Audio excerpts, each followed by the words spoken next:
Good morning. Good morning from New Zealand. It's about 14 minutes past 7 a.m. on Sunday morning, and it's the 27th of July. Sorry, I'm a wee bit late. I had a question to ask ChatGPT because it suddenly dawned on me that if you are a lawyer, whether you have to represent a client. So I asked that question. But before that, I'd like to tell you that I am your first line of defense, meaning if you are thinking about investing or getting involved in some sort of opportunity of a lifetime, then you can often jump onto the Crypto Ponzi Scheme Avengers website, dehek.com, and you can go through and search to see whether I've ever covered and done a blog or some information about an opportunity that you're looking at. You can even sponsor me. Yes, pay me money to do a expose on an opportunity. However, money isn't my goal, but money is needed these days. And no doubt that's why you're looking at this investment opportunity in the first place, because you want to build up your generational wealth, because that's what they say in these Zoom meetings that we police so heavily as a foot soldier. Now I have a team of Avengers, which for some reason they're in the chat room already before I start doing a live, which is really, really nice. So I'd just like to welcome to, we've got Velvet. I call you Velvet because I can't pronounce the first part of your name. Queen of Karma. And Jelly Snack's probably not far behind. And Susie. And then there's Crypto G. And we've all got these funny wee handles that we have, not because we're hiding, just because we want to make this job a little bit fun. Now, I do my best to expose scammers, and as I said, I do get a little bit of money sometimes to do reviews, but normally I'm on my own back, and receiving legal threats and lawyers' letters is just about a daily occurrence. And sometimes I think in my little head that I'm like a kamikaze pilot in the old war times who were often shot at by the scammers, but I just stay on target. But when I get a friendly jet pulling up beside me and tapping me on the window, telling me I'm representing the client that's shooting at you, and you need to get out of the flight zone, and you need to fly back home and keep your mouth shut, it annoys the crap out of me.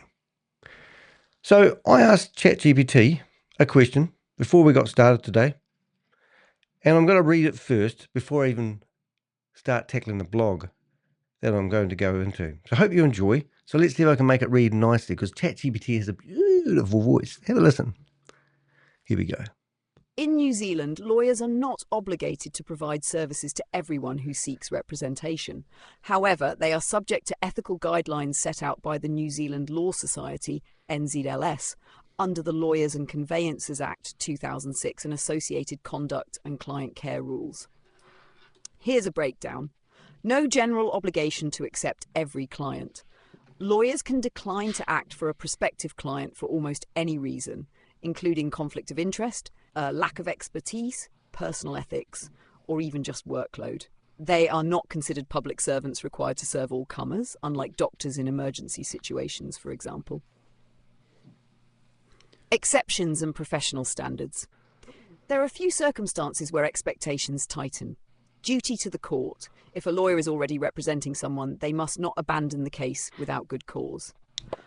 Access to justice. While there's no individual obligation, the legal profession as a whole is encouraged to support access to justice, such as through legal aid or pro bono work. Discrimination. Lawyers cannot decline clients based on unlawful discrimination, e.g. race, sex, religion. What about Bell Gully representing NexQloud? Oh, If your question is about Bell Gully and Tania Goatley taking on NexQloud as a client, then they had no legal obligation to do so. They chose to represent the client and, in doing so, endorsed their credibility to some extent, whether they realised it or not. It's totally fair game to question the professional judgment behind that decision, especially if the client's business model involves unproven tech and MLM tactics. so I just thought that was quite a relevant question, because I've asked a lawyer to represent me just recently because we saw we saw a secret video, and I'm going to show you. And this video has just been released, and I was up to 1:30 last night. This microphone seems a bit hot today, so excuse me if I'm sort of yelling. Oh, I think that might have got it. Oh, no, I'm just on the edge of, I might have to get myself one of these new toys. That'd be good, wouldn't it? Anyway, let's go to my YouTube channel. So we had a shocking video a wee while ago. Well, a couple of days ago. I'm going to show you it because it's really interesting. This is a video, a lot of things that, which for me is actually going really well at the moment. It's 1 day old. It's already got 330 views. Now, I believe that Chavis actually attacked my YouTube channel and sent people to flood it with subscribers. I got no proof of that. I had to go with my gut instinct. So I did have about 8,500 subscribers, and I think the true count of my YouTube channel is 10,000 subscribers, because I normally get 200 new subscribers every month, and this happened about 4 or 5 months ago. And also, I'm currently going after Pakistani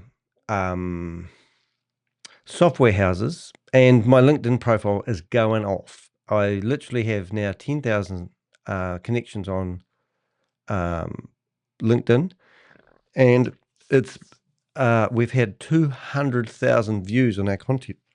I think it's in 7 days. So when I saw this video, which I will play for just a second, not all of it, and this is what I saw in a secret video that I were not meant to be privy of. And this video has now been given to places like the FMA to watch, not now, but back then, the 9th of March, because this video fully exposes Chavis, Amnid Shadinki, and the start of it was a bit horrifying and made my heart sort of beat a little bit more than it normally would. But listen to the start of it. It speaks for itself. That's my music. That's So Chavis. basically, while we were chasing these cases against Danny de Hek, we got few things sorted.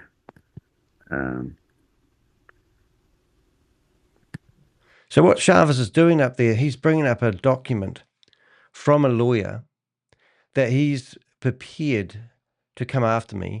And I'm watching this in a secretly recorded video, and I actually had the upper hand in this situation. In New Zealand, especially because of, we hired lawyers in New Zealand, so we got some of the extra paperwork done. So this is my law firm, which is doing all these trademarks, special in...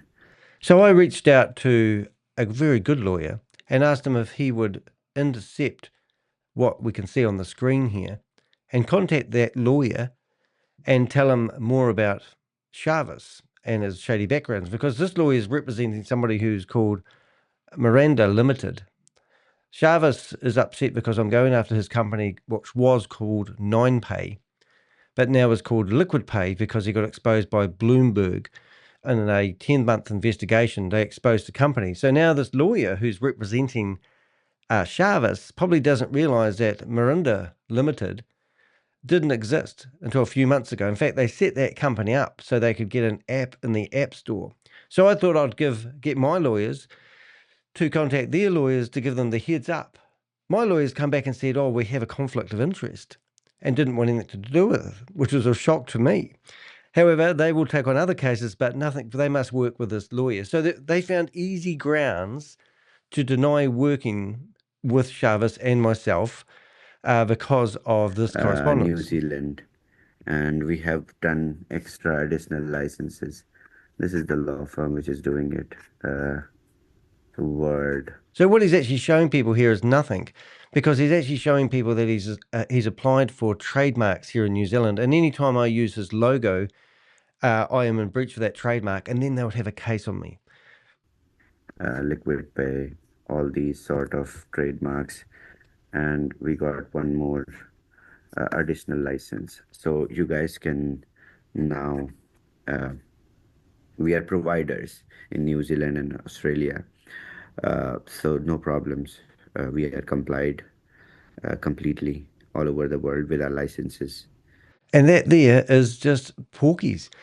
If we do what I do, we went to the FMA and we showed them that video and we asked them to investigate it. FMA is our financial regulator here in New Zealand, and this is Liquid Pay. This is published, I don't even know when this is published, May the 2nd. Is it May the 2nd? May, June, July? I think it was right. So this was published after that video had come out because we showed them the video. And in here, it says that they have false and misleading statements, particularly with making false and misleading statements, particularly information relating to compliance in any jurisdiction like those made by Liquid Pay mentioned above, is a common technique used by scam operations to create an air of legitimacy of their business. And also, Liquid Pay is not authorized to provide financial services in New Zealand, and we do not believe it holds any New Zealand trademark. Right, so now the real weird thing about this is you can see the domain name that they've got is called Liquid Finance. And this is relevant to what I'm talking about today. But this is this type of research I feel a lawyer would have to do before they took on a case to see whether they want to put their name in the mud with companies like that. So that name, liquid.finance, is their domain name. That's been taken off. Now, we got an email from the FMA in New Zealand telling us that they had taken that domain name down. They are claiming they are the ones that managed to get that name off. And also the information that we provide them goes off to Hong Kong. There's another division of some sort of authority that can take off domain names. So the company called liquid.finance just went out and registered a brand new domain name. So then we went back to the FMA and we said, hey guys, I know you took the website down. Congratulations. They've fired up the same website again under a new domain name. Can you update your warning? And they said no. It took 2 months of asking and they come back and said no. And I said, well, why won't you update the domain name? Because it's the same company. It's ran by Jarvis. And they said, because the scammer in their, I don't know if I can find this in a hurry, but in their terms and conditions, they state that the service that they are offering, yes, look, so the service they are offering, these are all the countries. So on the right-hand side, ladies and gentlemen, we have all the names of all the countries. And then when you get down to New Zealand, where am I doing it? Was it working? New Zealand, and you go across here, it tells you it's not supported. So their services are not supported in New Zealand. So the FMA here in New Zealand have decided not to update the website because now they have hidden on their website that New Zealand is not supported. Can you believe the frustration that causes the Crypto Ponzi Scheme Avenger? So that's why, anyway, if you went to liquidpay.com, you'll see that I have set up a website which they have threatened my hosting provider and been doing denial server attacks to get this website offline. But I have to stand my ground because I'm a foot soldier, remember? I'm the first line of defense. Myself and my Avengers are fighting these guys in the trenches to protect you. So in today's video, I'm really, really upset. And I'm doing something that most people probably wouldn't do. And this is quite interesting, but I'm actually going to have a wee bit of a tug at the lawyer who has taken on this case for this crazy company that claims they have a handheld computer that is strong enough to be a whiz-bang computer. It's like saying I'm holding up a Ferrari. No, I'm holding up a bicycle that has the same speed as a Ferrari computer. And this is what this company is trying to sell or tell people. And I'm standing here saying, well, that doesn't make sense. This company's got no proof. And I've put all this in an email and I've politely gone back to the lawyers and said, hold it a minute. This isn't right. And there's no proof of claim. And they've come back and given me claims that newspapers, online articles have written, like Forbes magazine, to give them some credibility. Forbes have said this, and I've gone through and now I've investigated the whole lot, and that's what this video is about. Now, if I get waffly on this video is recorded live, so it does make me more vulnerable. So, lawyers, I might say things that aren't correct in this video. So you've got to give me a break. Anything I say, go do your own research, okay? Don't listen to a word I'm saying. I'm full of shit. Everything I say is just made up and not true. No. Everything I've done is what we call open source intelligence. That means that all my information research has come from their own websites. The information I scrounge around on the internet. I'm really good at searching for stuff. I'm an SEO optimizational specialist, if you want to put a label on me.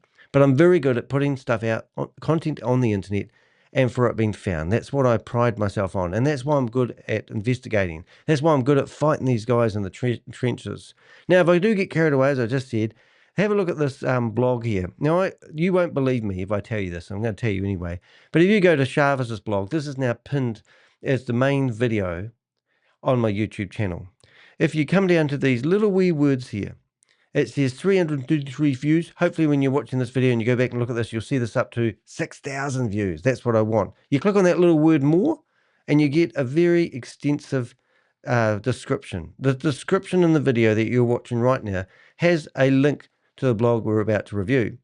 Now, I went through 1 hour and 57 minutes worth of videos, and I used ChatGPT to help me, but I grabbed chunks of the conversation, and then I told it to summarize it, and then I asked it to help me create a timestamp where people can go to certain parts of the video. And that's what I've done. But because I've done that, you can scoot to the bottom, and these chapters appear, and you can go view all. When you go view all, you can actually click on the parts and you can go to the certain parts of the video you want to have a look at. The name and everything. So one of these really cool parts is where Sharvis, now the new claim that's come from Sharvis is that I have caused him a stroke. And this is quite funny, but listen to this. Spare me. Is this being recorded? No.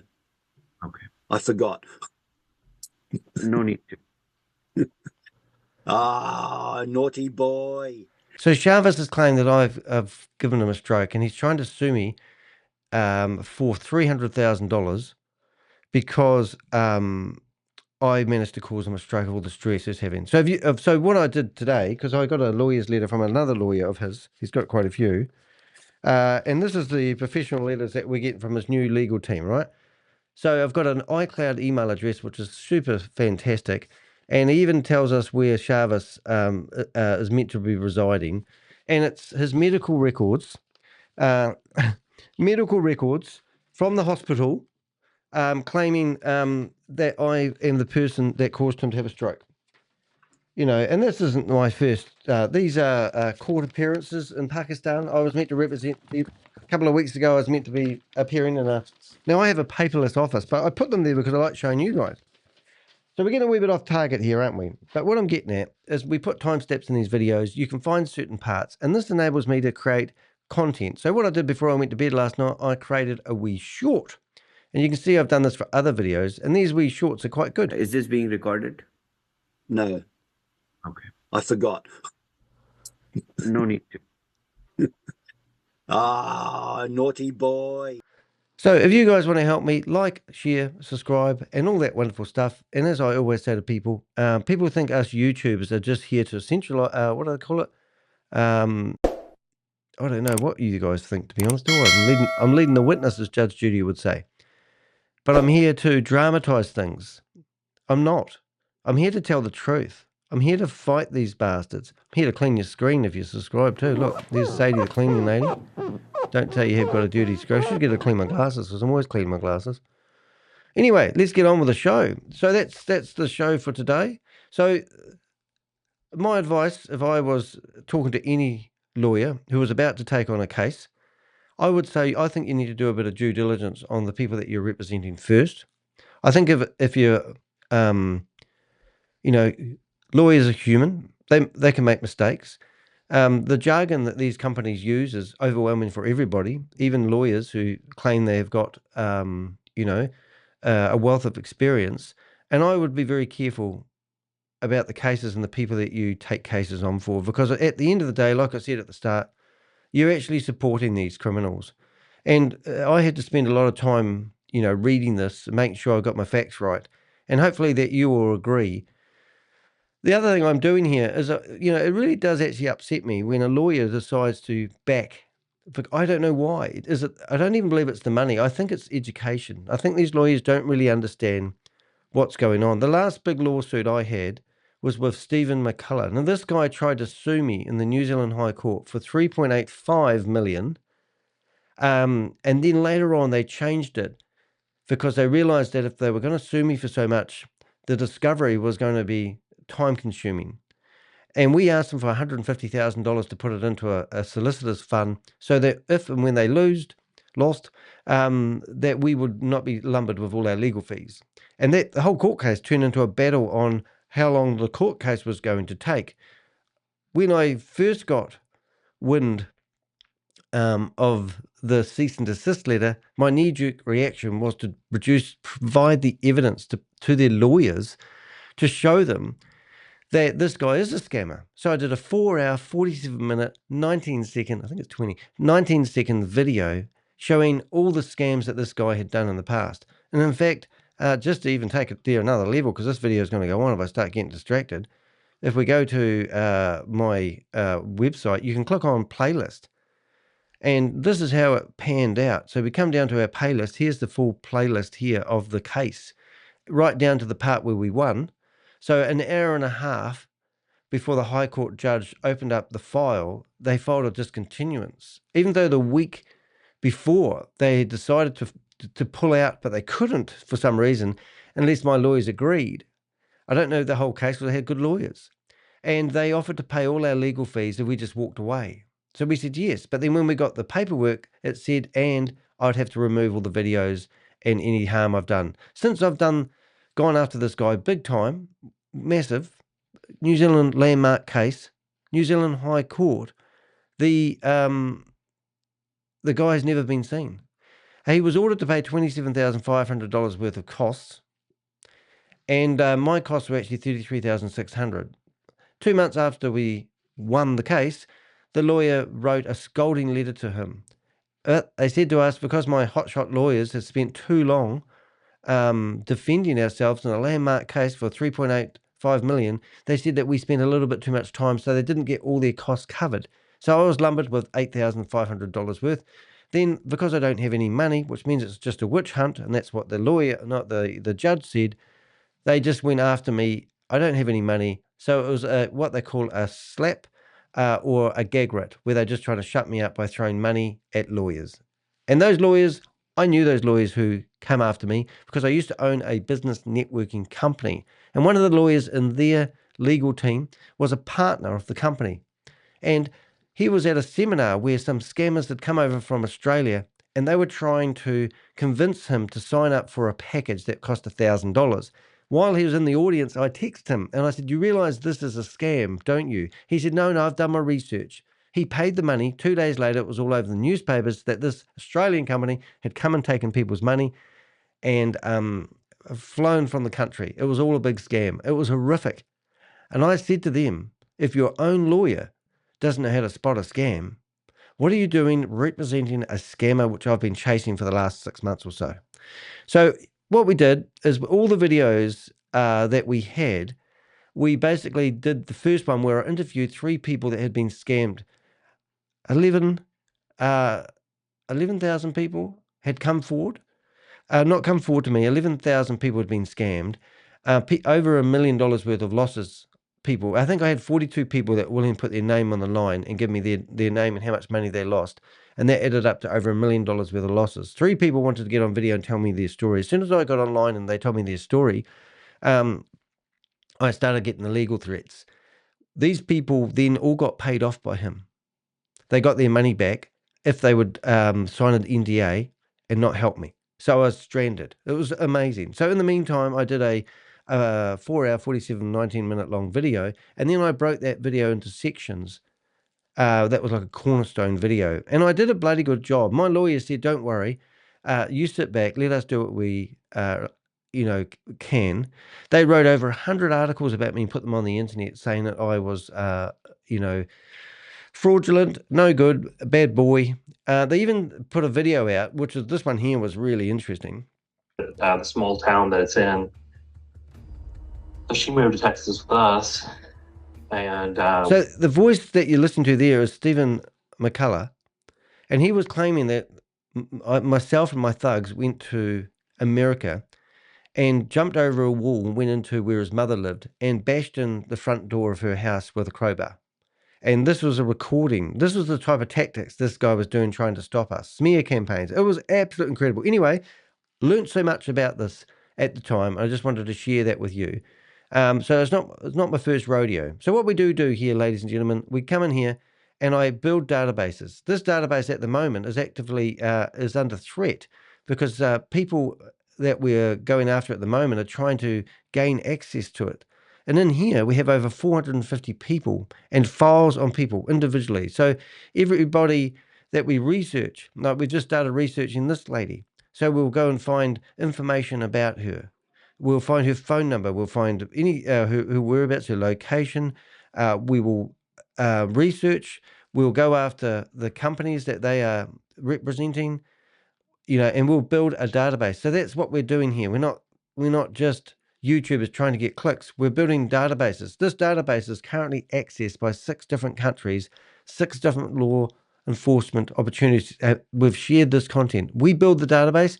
They have access to it. Every time somebody goes in this database, it should be something of fear to them. So then we go into here. This is all the different Ponzi schemes and scams that we have been researching. Just yesterday, I decided to add another column.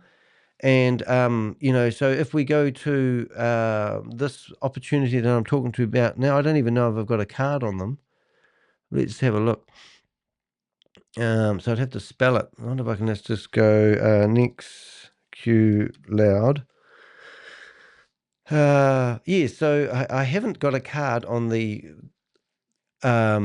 opportunity, I'll say, that I'm talking about at the moment. Why is YouTube there? Interesting. But I can tell you that there is a YouTuber out there at the moment who actually is promoting the opportunity that I've got the lawyer's letter from today. And that's Mr. Quentin Bradford. Mr. Quentin Bradford has, we went through his website, his YouTube channel, and we found 31 different scams and opportunities that he has been promoting, 34 to be exact. And all of them, every single one of these scams and opportunities that he's promoted had fallen over. And one of them was NexQloud. So he's telling people to sign up, good to go, because he is out for the commission money that these guys offer when you sign people up or throw them under the bus. So that's why when you search for this company. So what I would normally do is if I went to the company at question, we'll go NexQloud. I would normally come along here, and I'm actually really surprised I haven't actually got them. So this shows you a lot. I'm just going to grab a wee icon. So there's my icon, and now I'm going to grab. Actually going to probably take a screenshot of this one, a whole screenshot of their screen. That doesn't make sense, does it? So there we go, nice little shot. And now I come here. So I come to my database. I come to Ponzi schemes or scams. I right click on here. I go duplicate. And then what I have is a beautiful, first of all, I'll come back here. I'll grab that little wee icon and I will put that wee icon that you saw in there. And now I'll come here and now I will put this over here. And then we have the start. So now I need to put NexQloud. I've spelled that wrong. Nothing getting normal there for Danny. Next. And we've got a website. And then what I'll do is I would come back here. And now what I do is I start building up people who... so first thing I want to do is I want to go to the video I'm doing right now. That is on my YouTube channel, of course. And I want to open that. And there I am. I've got a website. Oh, I sound good today. Didn't used to. I've got a new computer. So now I come here and the first thing I'm going to do is put the video of me talking. So I've got a reference. So if a government department comes in here and they're doing a bit of research on, I don't know if I'm saying it right, NexQloud, they'll have a bit of context. If I go back to where I were in my database a wee while ago, go back, and find Quentin, I can go Ponzi schemes and scams that he's been promoting that we've got data on. I put that over there and I go enter. And there we are, NexQloud. Now I go to Bradford, and you see what I'm doing here? And then I go back to Ponzi Schemes or Scams. I go there, and now I go Marketers. And I create a wee column, and I create a link, and I paste that in there. And this is how time-consuming it is, but I'm hoping... So there we go. So now we've got a marketer who's doing NexQloud, and in any documents that I've got... So if I've got documents, yes, I have. So I think I deleted them after all that. Would you believe? What have I still got them in the trash? I have. So I'm going to go through here and find these 2 documents. Why have I not got them easy? I'll do it later. But anyway, you can see what I'm doing. So that means next time somebody comes along here and searches NexQloud, they'll have a video to watch. They can research the company. And I also need the blog. So the blog is here. Copy and link, paste. So we have the video, and now we have the blog. So we're going to get into that first. Malus, nice to see you here. Am I saying that right, Malus? Hey, keep on stopping the scammers. Thank you very much. It's really nice. I'm going to put that scrolling across the top to give me some inspiration. Right, without further ado, we will leave that open, and we will shut that down, and we'll get into the blog today. Now, I've gone to town on this blog. There's a new service out there called Vocal, and I've published it in Vocal. I've also published it on LinkedIn. I haven't done it on Substack yet, which I normally do. But if you're looking at my screen now, you'll see this drop-down bar. These are all the different places I post my content. So RedNote, Reddit, Quotia, Patreon, Blogger, LinkedIn, InfoSeek Exchange, which I'm really excited about. It's a new one where people like me hang out. Substack, Vocal, and Press. So I'm having problems getting my content into Vocal at the moment. But see how I've got it all ready to go to publish. If I go to view my profile, you'll see that I've got, and then I'm having troubles trying to figure out how to get my stories published, and they keep getting rejected. But I've got to figure out how to do it. So it takes quite a long time to learn how to get stuff going, but we're working on it. And then also I have got the video that I'm doing right now. And that's me talking to myself. I always start those off silent inside my YouTube area. I'll stop that. And then the best one I've done is also I produced a blog. What a blog? No, a podcast. So if you listen to this. De Hek. NexQloud's NanoServer So that's reading the blog. I'm just trying this for something new. If I click on more, you can see all the places where my podcast is actually broadcasted. And Pandora I never knew about, but that's where I get most of my views from for my so this is my podcast, and this is on what do they call that thing? Oh no, this is iTunes.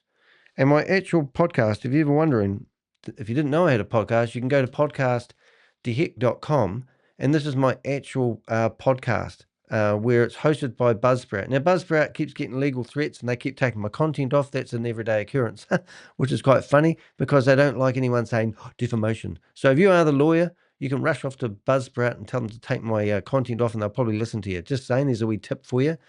Don't know what that's all about. Overcast, the Ponzi scheme. So all these, you can see that my content is everywhere. Oh, not available. Pandora's not available in my country. iHeartRadio, which is really, really cool. Castbox, Podchaser, was it? I don't know what that said then. Pocket Cast.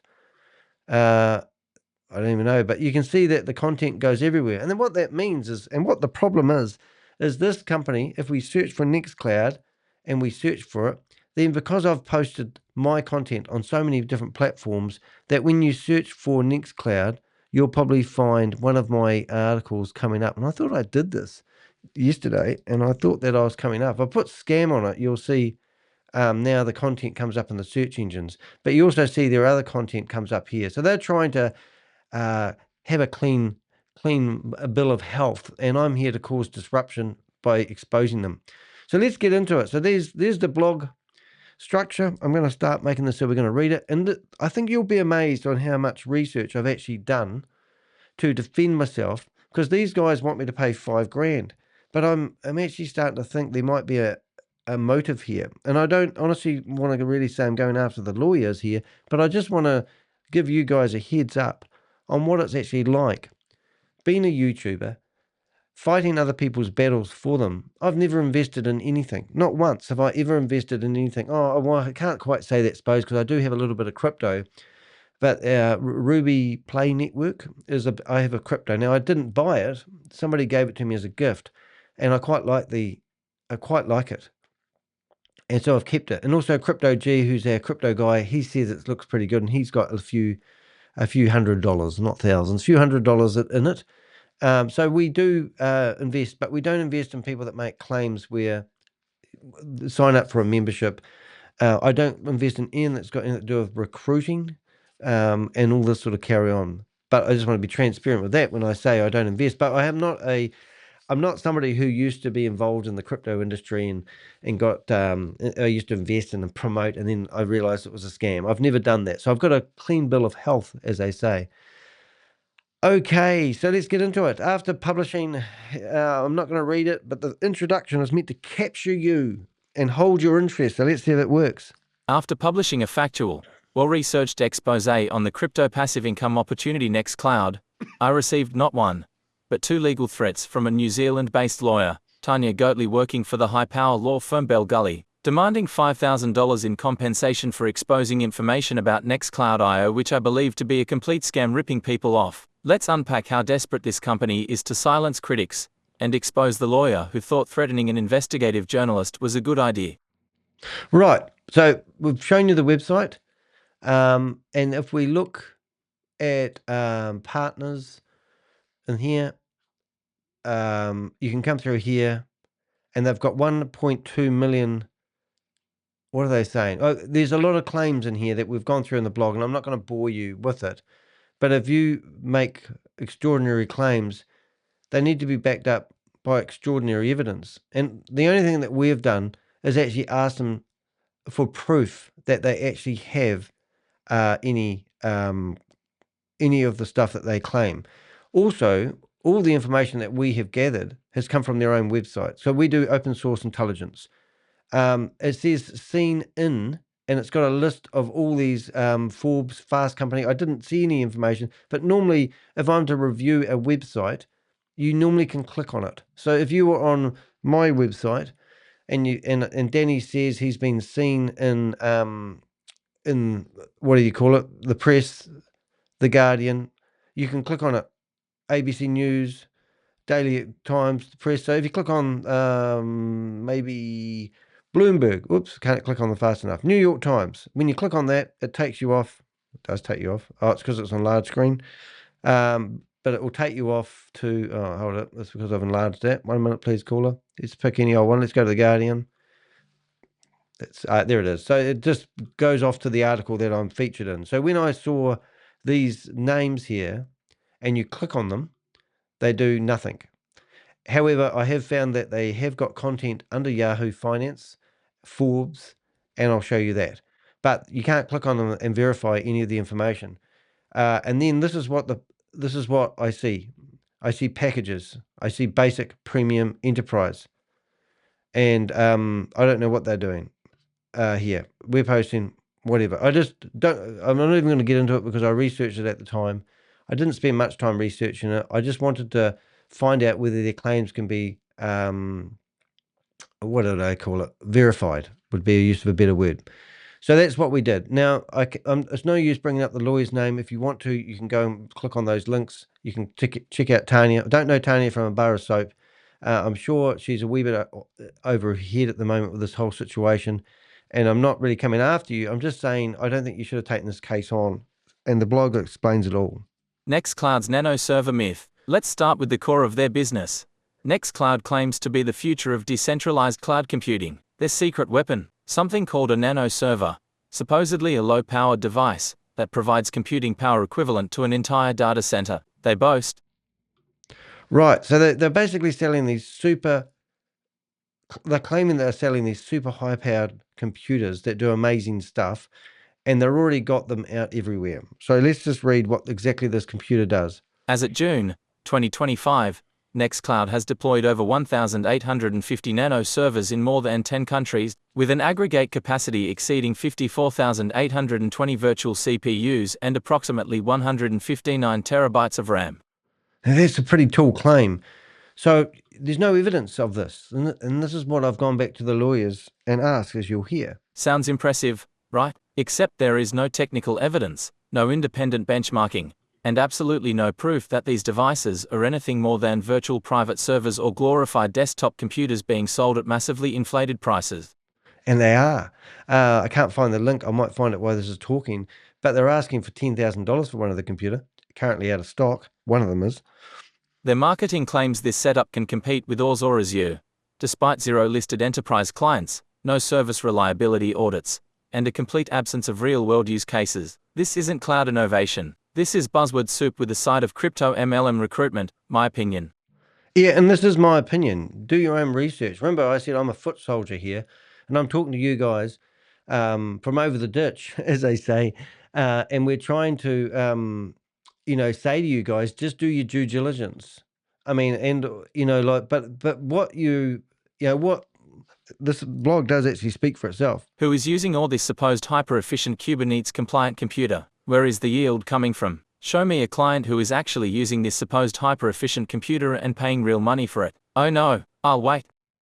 Yeah, it's not going to happen. So have you ever heard of a NanoServer? I mean, it's a pretty good name, isn't it? So listen to a NanoServer, what a NanoServer is. What even is a NanoServer? In real-world computing, the term NanoServer has no standard definition. NexQloud has made up a term to describe a low-end, likely repurposed consumer-grade computer. Real mining rigs require specific hardware like ASICs or high-performance GPUs, not underpowered mobile CPUs in overpriced plastic boxes. Calling this enterprise grade is like putting racing stripes on a bicycle and calling it a Formula One car. Right, so these are the computers that people can purchase. Quantum AI Plus, and it's $10,000, right? And that's probably US, so that's more like maybe $15,000. Don't quote me on that, and don't rush out and buy one. And this tells you the specs of the computer that you see here. Manufacturer warranty 1 year.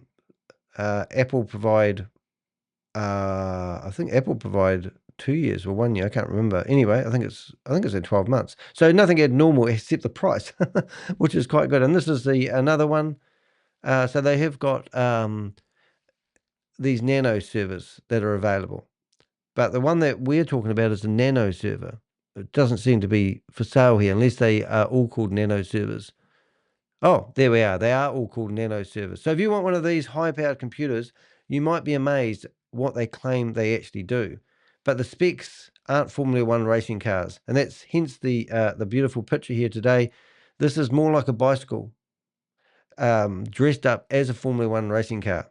Took me 25 attempts to get that photo, by the way, just letting you know.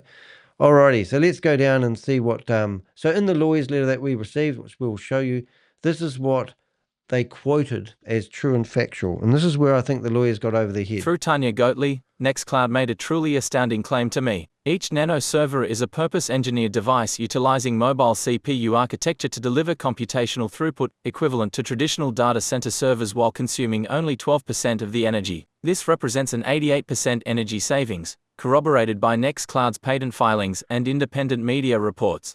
Oh my God. So this independent media reports is going to be exposed here. Now we've got the world's most powerful computer generating amazing stuff, and then it's only going to use 12% of the energy that all the other computers uses. Extraordinary claims require extraordinary evidence. So I'm trying to control myself here because everything I say will be used against me in the courtroom. And I'll be forced to pay that $5,000. Or am I educating a lawyer? Am I saying to lawyers out there, are you over your head in the modern world? Is it possible that you might have taken on something too big that you can't chew through? And if you want me and my Avengers to just go through something and highlight all the red flags about a project or a customer that you're taking on, please do so. Because I'm getting sick of these what I thought were friendly lawyers, people stopping me from exposing companies that are making extraordinary claims. Imagine going into the pharmacies and there's pills on the counter and they say, we cure cancer. We bring people back from the dead. And then you go in there and you go to the pharmacist. You are a scumbag. You are playing on people's emotions. You're telling people that these pills that you're trying to make money from are going to cure cancer. And then somebody comes in and says, get out of the shop or we're going to fine you. We're going to fine you a lot of money because we don't want you in our shop stopping the sales. I work for the pharmacist. And that's what it seems like to me. Now, I don't know, after all that excitement, whether I actually read that paragraph. This is laughably ridiculous. If a single mobile desktop CPU device could deliver computational throughput equivalent to a whole traditional data center while consuming only 12% of the energy, then why aren't Google, Facebook, or Microsoft all using this miraculous technology? So that's just Danny logic. If this is so good, why do you need to have, people behind it?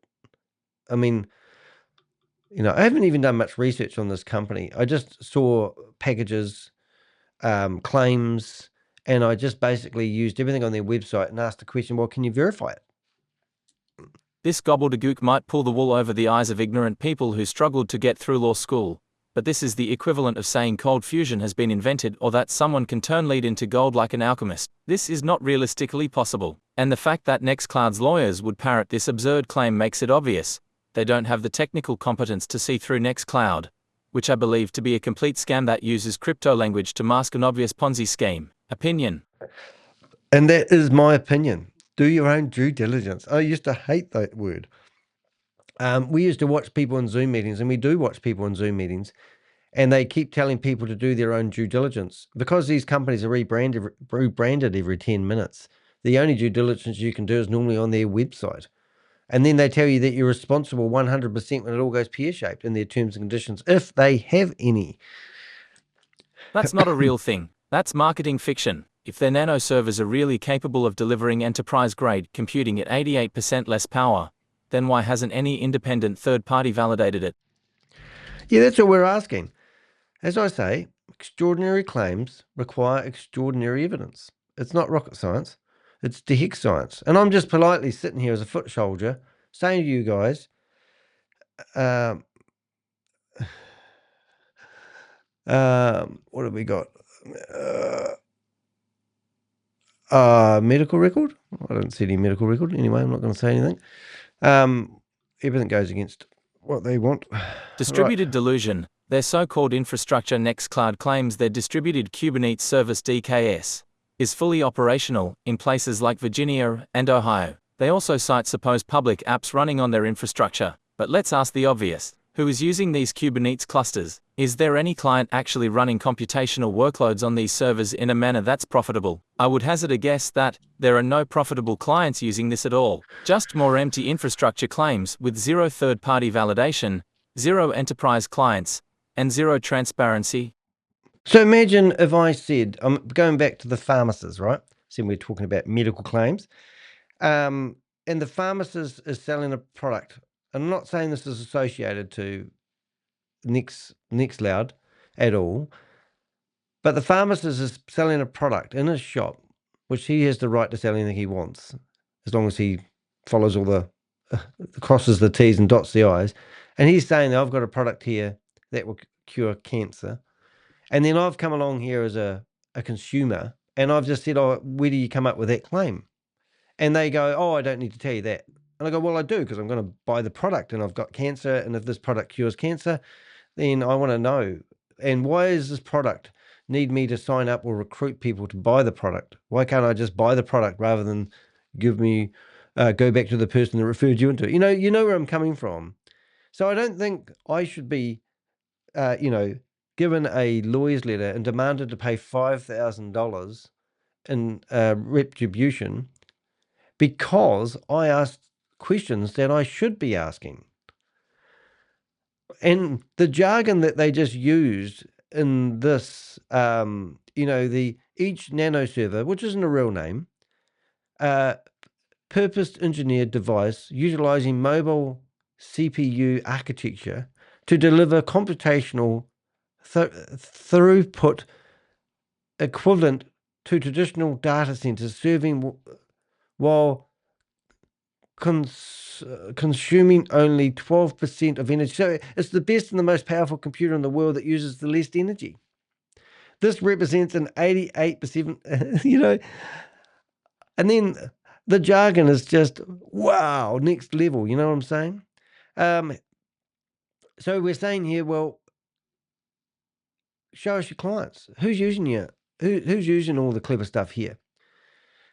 So let's go into the next extraordinary claim that requires extraordinary evidence. Their blockchain mining computers are a joke. Mining of Bitcoin or other mainstream crypto tokens requires GPUs or ASICs, not idle CPUs in home desktops pretending to be part of a cloud network, or even virtual private servers set up and running in the cloud. Instead, all we have are unverifiable claims, stock images reused from other places, and a company with no credible physical address. So there's another company out there, and I think what got me going when I saw this particular company, I'm just want to see if I can bring up a picture, but there was a company out there called Wee Global, and they come to Christchurch, New Zealand, where I live, and they had 5 events to be held, 4 in Australia and 1 in New Zealand. I rang up every single venue, told them that they were about to host a scam event. On the 3rd venue, the guy that was going to be in Christchurch, New Zealand, literally held up the plane as he got his bags off in Sydney because of the Crypto Ponzi Scheme Avenger. And also the newspapers were also there with TV cameras. So he chickened out. He didn't want to come to New Zealand because we had informed the FMA, and 24 hours before the event was held, they put out a warning which spooked him and he didn't come. And then he flew back to Sanctuary Cove and they cancelled the next 2 events. That was how cool it was at the time. And that company was called Wee Global. They rebranded themselves after that to the blockchain era. And then they rebranded themselves to Xpro, Zero Pro. And now they're called Xpro. And then just recently, they've also rebranded themselves again. Now, I did a lot of digging and did a lot of research on that particular company. And I believe that the company that you're looking at, these computers, is probably, and I say probably, do your own research, the same company or the same network of scammers that we've been following. And the reason I come up with that conclusion is when I come through and look through their website, I found the same images. And also this company was going to produce a phone that was going to do crypto mining. And they were also selling computers where they were doing mining. And the computers, you know, like the olden days, you could do crypto mining on your home PC. You have to have a really powerful graphics card. And the idea of having a computer lined up. So with this Wee Global company, which I'm not saying is the same company, the guy, you could buy a $10,000 computer from Wee Global. I said to the guy on the phone, I want to buy 50,000 of these what do you call it, computers. I want the hardware. And he says, oh, no. What you want to do is you just want to buy the cloud-based software and you'll get a login and you can watch your computer mining. And I go, oh, I'd rather have the computer sitting here so I can look at it and touch it. And he kept on pushing me into, getting the cloud-based stuff. So the parallels were shockingly the same. So if we go into recordings here, this is the phone call that I had with this guy, if it works. In my opinion, it's only my no, that's not. That's another seminar, but it must be in here somewhere. Where if I go into, and this was an older one. I'm just seeing if I've got Ponzi schemes and scams. Information associate screenshot. Oh, there it is. Ponzi schemes and scams. Aha, there it is. So we had all the evidence in here. So if you go back to Lilo Pay, We Pay, and there is a image in here. There it is. So this picture here was the very first picture that we saw. And when I was going to this website originally, that same picture was used. Now that is just a royalty-free image. And when I saw that, I thought, oh, they're selling cloud-based computing just like Wee Global was as well. And that got me interested. And then I remember this name and I just started doing a bit of investigation. But I know that this whole buying yourself a server might be the white paper. I'm trying to find the picture. Buying yourself a server, cloud-based, to do crypto mining, and also getting the returns that they claim you are is a pretty big ask. Need I say more? But you can actually book a Zoom meeting. Oh, that's interesting. Wonder if we can actually do that. That'd be fun, wouldn't it? Let's put Danny de Hek. Don't get distracted, Danny. Email. I won't put my real email just in case. And register. Oh, I see. So you can register. Oh, I have been doing this anyway. But anyway, let's not get distracted. So what I'm saying is there was a lot of parallels here. So let's go. Let's carry on reading. Summary of the threat letters. Letter 1, July 17th. Claims my blog is defamatory, demands takedown, public apology, and $5,000 in compensation. Letter 2, July 25th. Complains I published a YouTube video in response, calls that also defamatory, and reissues the same demands, still with no evidence refuting any claims in the blog. Yeah, so they haven't answered any of my questions, which I'll show you the questions I asked. So this is the demand that we got. A client seeks compensation in the amount of $5,000, Tania Goatley, Bell Gully, on behalf of NexQloud. So that's just, to me, like a gag rate. Like I talked about at the start, is this American guy that tried to sue me in the New Zealand High Court for $3.8 million. He thought I was a millionaire. And he was telling people that would testify against me that he would share that money with them if they helped in the court case. And I heard that because the people that were on my side all got their money back to shut them up. One guy got his £10,000 back and then wrote me a secret message apologizing that he had to keep his mouth shut. And he signed an NDA, but because he liked me so much, he wanted to tell me that. But now he's out of it. And he said he'll get himself in trouble if he talks about what deal they came up with. It was amazing. It was a really shit fight, but we fought. And we're in the trenches, and we won. We vindicated. It was amazing. So if you're claiming to run a decentralized global cloud network, but your first move is to chase down a blogger for $5,000, maybe your business isn't as solid as you say it is. Note to readers, I've invited NexQloud to provide a public statement. As of publication, they have not addressed any of the core issues raised. Oh, that's nice. Got people in here. Yeah, so I have actually asked them, and they're still allowed to, still welcome anyone to, like, if they come back with all evidence of their claims, then why wouldn't I publish it? I'm not here to have a pissing competition with somebody. But these legal threats, I'll do a couple of paragraphs at the same time. Enter the legal threats. After I published my original blog warning potential victims, I received a letter from Tania Goatley, a partner at Bell Gully, threatening legal action. We act on behalf of NexQloud Technologies Incorporated. You have published false and defamatory statements. A client seeks compensation in the amount of $5,000. So let me get this straight. Rather than defend their technology or refute any factual claim with evidence, they decided to send a lawyer to bully a journalist into silence. Classic scammer move. Yeah, so wouldn't it have been just as simple to prove? Well, maybe they're pig-headed. I don't know. I'm assuming. I watch Judge Judy. I don't want to. I need evidence, and I want evidence. I just want evidence that their claims are backed up. The 10 countries that they claim that their technology is, where's your data centers? Why can't I ask that question? If they've got cloud-based services, are they all run on Amazon S3 servers? Who would know? Are they really able to generate what they claim? Provide me evidence. I'm not disputing it. Well, I am disputing it.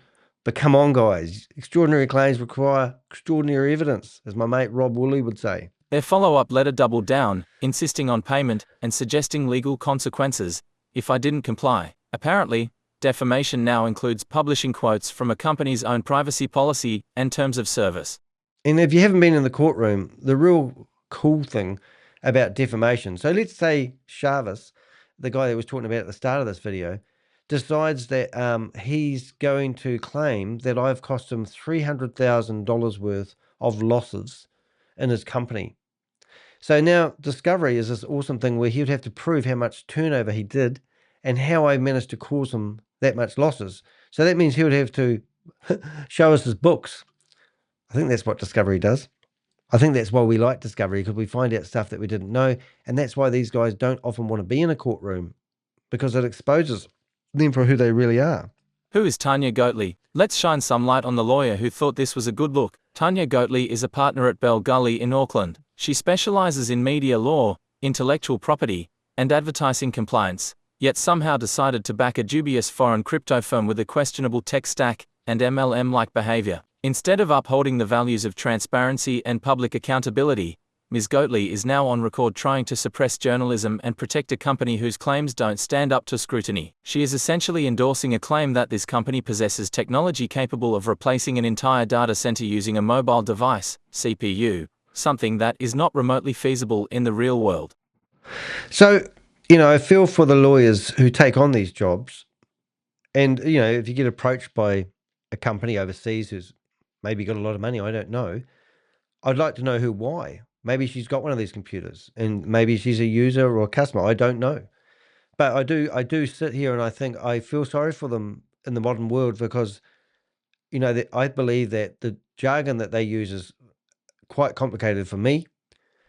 With the aid of ChatGPT, which I do a lot of my research with, and as I said earlier on, I do open source research. Where fortunately enough, we can numb down some of the technical terms they use and put them back into layman's terms so we can understand what they're actually doing. But, and I'm not going on a witch hunt after the lawyer, but to be honest, hand on heart, I feel like they're coming after me. They're trying to, silence me by speaking out and just asking the basic questions. Like, if you say this, how do we verify that? And shit's about going to get real because I spent a long time doing this blog. I went down a rabbit hole. So they produced us letters, and these are the letters. You can read the threat letters yourself. PDF to ensure full transparency.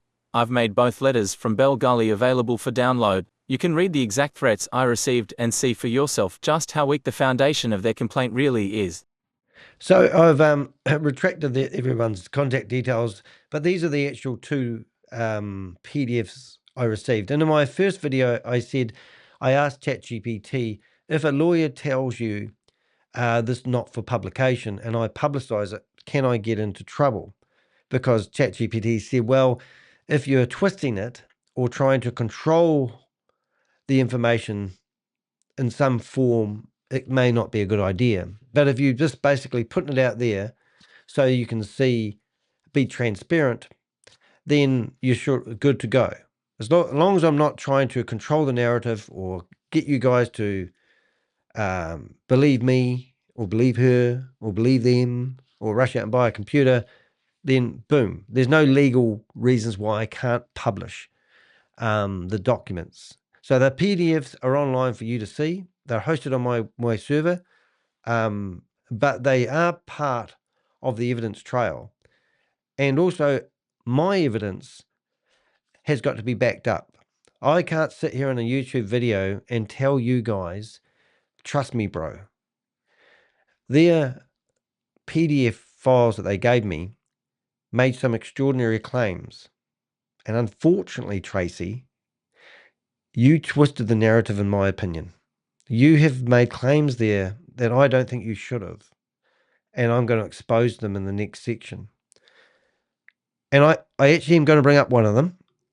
And the one here, and you can open them yourself, is this paragraph in here. And it says each NanoServer is a purpose engineered device utilizing mobile CPU architecture. Now, we've just read that paragraph, and independent media reports, Yahoo Finance, Forbes, and Tech Times. And, this is their answer when it comes to verifying their customers' claims. The fact that these three reputable, I don't believe that Yahoo Finance is reputable just because I've been in this game too long.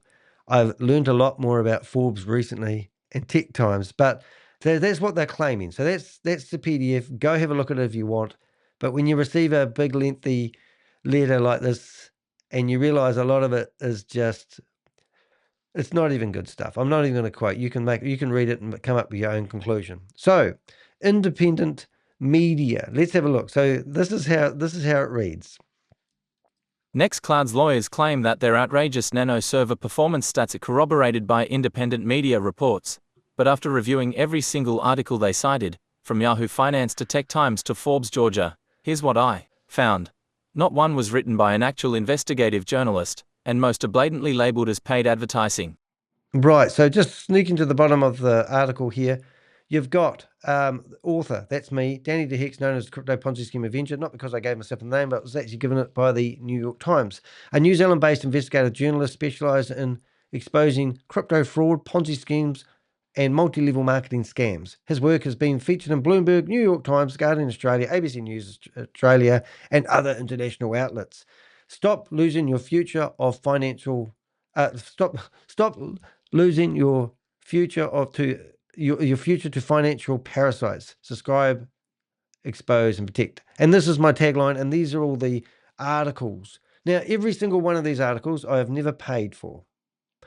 They've all been, I've been contacted by a journalist, and he's asked me a whole lot of questions. I've answered, and he's produced the article, and he's also given me a right of reply. They're all in my favour. I probably do have one article out there I'm not proud of that was published over 21 years ago, only because it was fueled by my ex-wife and her fury as she realised it wasn't be able to keep the horses in the property we lived in, and she went to yeah. But you can find that dirt if you can. Go for it. I've got no secrets. Anyway, so that's me, right? So when we go to these articles, so this is the first article in Forbes. Now, Chavis, the guy that we started off talking about today, he was in Forbes.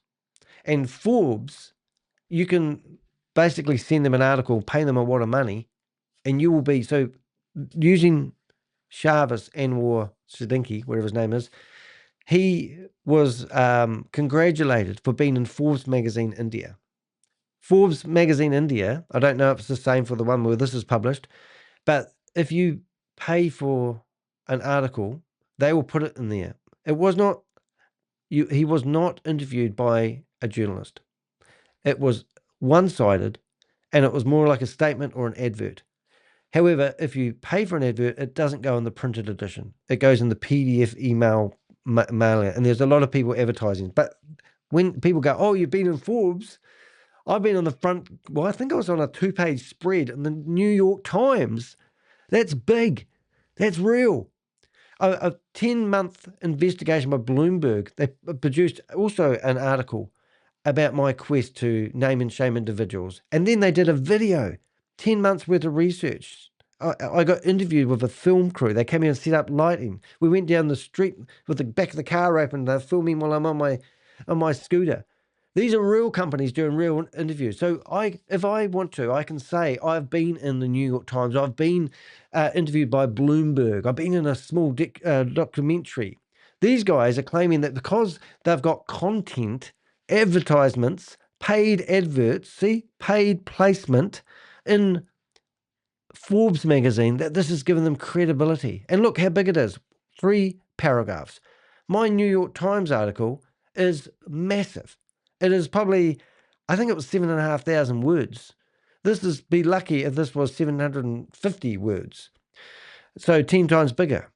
So that's the first one I looked at. Then I went to the next one. Now, Tech Times, Carl Williams. I'm looking at Carl Williams and I'm trying to find out about him. There's no information about Carl Williams. I put this article into ChatGPT and I said to it, is this been written by a journalist? Is this, the paragraphs are exactly the same size. So there's 4 paragraphs. So I stand corrected. 1, 2, 3, 4. Very similar to the press release that we saw in the Forbes magazine.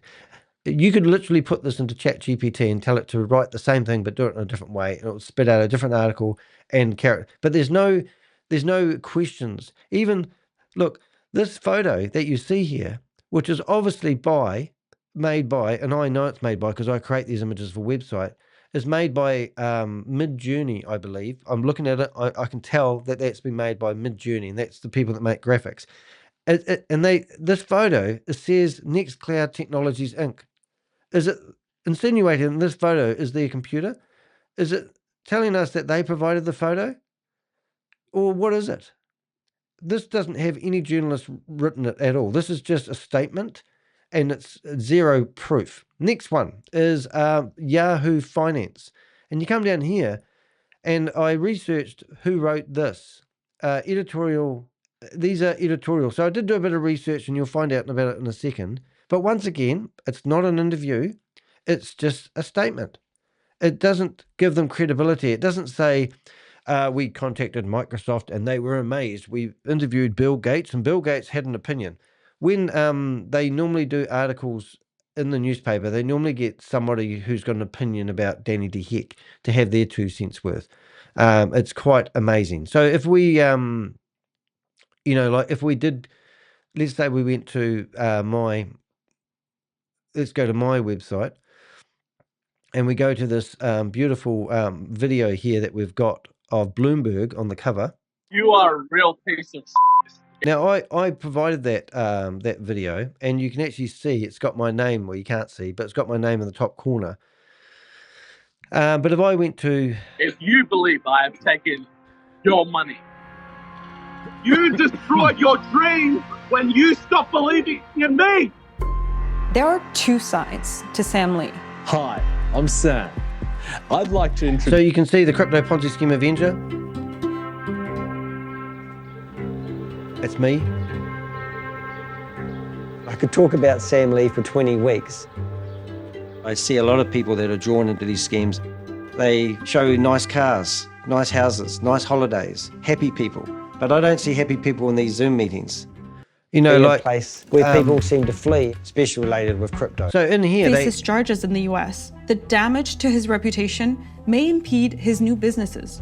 But this story isn't just about Lee. If Dubai continues to harbor these questionable schemes, the damage these ventures pose is likely going to increase. Chavez and war. This new guy that now is like the new Sam Lee.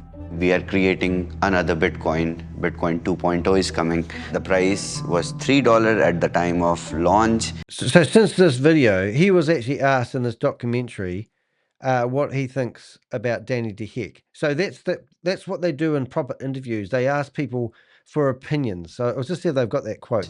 Good, which is like just like Bitcoin that we will do. With authorities often powerless to act across borders, it's fallen on people like Danny to sound the alarm on suspected scams. And people like Chavez Anwar are very aware of Danny's efforts to disrupt their operations. One person that I wanted to bring up is Danny de Hek. I mean, it's not good that you talk about something you don't know. I mean, he has zero knowledge of the tech. He has zero understanding of tech. If it is affecting my reputation in the market, I will sue. I literally do have the best defamation lawyers in New Zealand helping me out. I do. One of them was a subscriber. Now, just to put that in perspective there, Chavez was, we've just exposed him. Now, since that video was filmed, Chavez has actually had a stroke. And obviously I've got his medical reports here. And also, which even makes it even more amazing, is that I haven't given up. So here's Chavez, as I showed you earlier on, having a smoke. I was hoping she was coming today. Dia, you know Dia, I had a look at her claim. Spare me. Is this being recorded? No. Okay. I forgot. No need to. So how do you think Chavez is going to feel? Now, this video was actually filmed on the 9th of March. Since then, Chavez had the stroke. Their lawyers are claiming $300,000 US worth of losses, and they want to blame me for the stroke. This video, I released it 2 days ago, or a day ago, and I've got all these timestamps through it. Last night, I sent this video off to his lawyer. I can't even find this lawyer's letter. This is the worst lawyer. I don't even know it's real. I've actually challenged this lawyer. Look at this again. This is their lawyer, right? Look at the paper it's written on. And this is an Indian lawyer working from a place called Lucky. And he's coming after me. And here's a video that's recorded on the 9th of March online. It's undisputable. But, you know, once again, in here, this video, I sent this link off to his lawyer who wrote that letter, said, you better watch this video of your client before you continue representing him. Because in this here, you can see I've gone through and I've spent the time. I spent 4 hours of my life doing all the timestamp and chapters and going through everything. In here, they've even claimed that they can manipulate the price of their token by a wallet address, which Carl Miller was alleging he was moving money around, which was causing their fake token to go up and down like a yo-yo. But in here, he even exposes the fact that he's telling people how to get fake KYC details, telling people how to bypass his own The phone? We need to teach you how to change your name.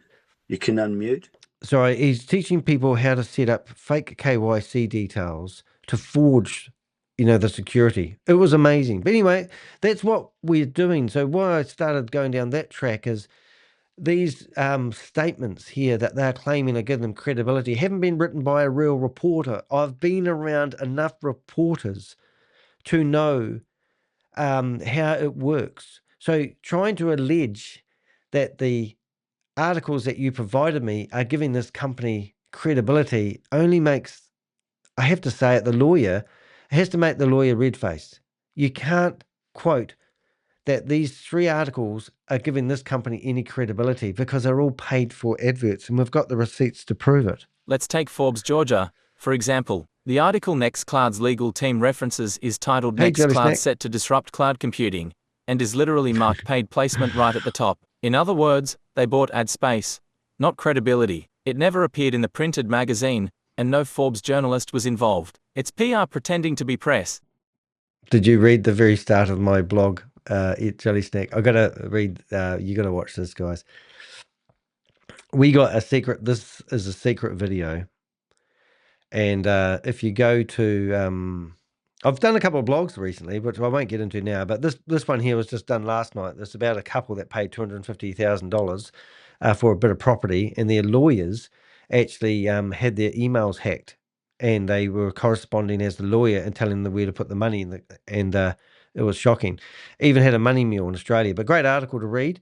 This is the one we're doing right now, but this one here makes me laugh. But yeah, I know what paragraph you're talking about. So this is me looking very staunch, and this is what we've This leaked leadership Zoom recording was provided to us by Carl Crypto Dundee Miller, who has now publicly broken ranks with Chavez Ahmed Siddiqui. After witnessing the ongoing deception, Carl lost faith in the operation and chose to throw Chavez under the bus, sharing this secret recording as a wake-up call to others. We thank him for having the courage to expose what many already suspected behind the scenes. Now, that's a pretty interesting statement, isn't it? Now, as I said, we do things that law enforcement can't do. We cause disruption. This company, we've watched $350 million from Chavez being transferred from super wallet addresses around the internet. Sam Lee was in connection with a $1.9 billion scam called Hyperverse. Chavez started working for Sam under a company called Hyper One. Chavez was working for Sam when he was doing Stable Opinion, Stable Deo, which was a KYC provider. Sam Lee's been on stage before spouting that he has 500,000 people's details in a database, which he's willing to sell to people. That's what they do with his KYC details. One person has been arrested and incarcerated, and that's Bitcoin Rodney. Sam Lee got detained in Dubai for 60 days. I got a phone call from the IRS telling me that they have got notice that he's been detained. They wanted me to be the first to know. Yes, the IRS phoned me, and I can prove it, to tell me that Sam Lee had been detained in Dubai, and they didn't even know exactly what was behind it. Australia had charged Alan Joel for his connection to the same scam. They took his passport off him and gave it back to him. 2 days before they charged him, he fled the country. Had $14 million, I believe, they said. So we can't stop these guys. They can't stop us. We will cause disruption. That statement that I've just read out there isn't there because Carl rang up Danny and said, I've had enough, I want to change size. It's there to cause major disruption. And I'll be honest, that particular statement, I can't back that up. But I know that will cause major disruption. We will literally generate more attention to this video. We will help people who are pissed off that they haven't received any money from this company, who are realizing now that this was just a game of Monopoly. And that's what we're doing here. Now, that's not what we're doing here, though. Let's be clear. So what we're doing is we've found that the Forbes article was an ad placement. So this is where the ad placements go. Anything that you see in here is paid for. And to be honest, I get disheartened when I look through these articles because look at this. I'm not claiming that this one here is a bad product, but this company here who's selling this product will now say we've been in Forbes, but it's a paid advertisement. All these are paid advertisements. I don't know what what you can and what you can't say, but obviously we've found companies in here in the past. I just said that Shavis has been in Forbes India. Shavis is claiming that he was interviewed like I was for the New York Times, but they're not, because when you read the articles, they can't back up. They're not. There's no journalist attached to any of this information that you see here. Like this, the future. Like this advert here, I don't even know who it is, but when I see it's a paid placement, it's not, the article isn't published. I'm getting there. It's not rocket science. Anyway, getting off the track here. So anyway, we found that off. So we did find this. Let's have a listen to this paragraph. The Be in Crypto article is authored by Advertorial, not even a pseudonym, and the disclaimer clearly states the content is promotional and provided by a third party. Then there's Tech Times, which reads like it was written by a NexQloud intern with a thesaurus full of buzzwords. Globe Newswire and Simply Wall Street, pure press distribution and recycled marketing copy. The INKL article doesn't even list an author. That's how little effort went into faking legitimacy. Yeah, so we just recently had Shavis's Newswire, Globe Newswire account suspended. We had it removed. And, I have got better things to do with my time, but I don't think I've linked that one. I don't think I have. Oh, what a pain. I might have, I forgot to link through that article. One of those articles. So the Newswire article, I must have not linked that through, which is a bit of a pain. So if I went Newswire, I'm going to have to do it now, aren't I? Newswire,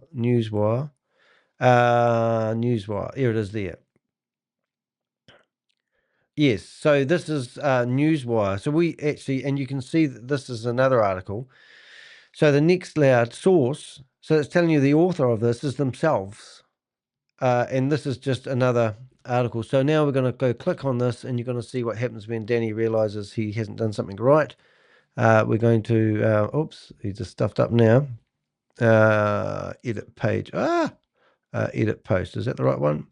All right, so what we're going to do is we are going to drag a page out of here and put that over here, and I'm going to fix that link, and then we're going to read the next couple of paragraphs. So that's Newswire. There it is, and you can read the rest, and this is the funny part. But brace yourself, guys.